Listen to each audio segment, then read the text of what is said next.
นี่เขมรลืมบุญคุณไทยที่เคยช่วยเหลือไปแล้วพวกเขมรทำให้คนไทยต้องลำบากอพยพทั้งที่นี่คือแผ่นดินของไทยและมีการด่าฮุนมาเน็ตฮุนเซน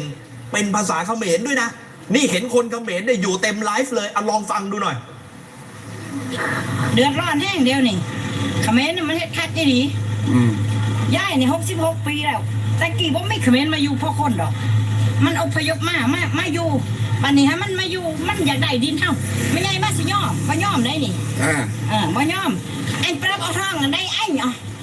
เขมรได้อันฮุนเซนได้อันมาเน็ตได้อันแม่นได้เอาอาติเอาอามาอพยพโนติเจติเอาอามาทบาอันได้อันแท้ๆอันยังบ่ทบาปรับอันมาเน็ตปรับฮุนเซน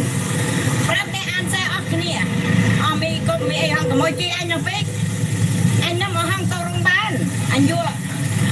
กีส้มปรำเปิ้ลห้องอ้อยกีติปรำรวยห้องขโมยเธอจะนับนังอันยังเป๊กเวียบ้าห้องเวียบ้าสงบแล้วยิ่งกันแล้วใช่ไหมมันเฮ็ดคัก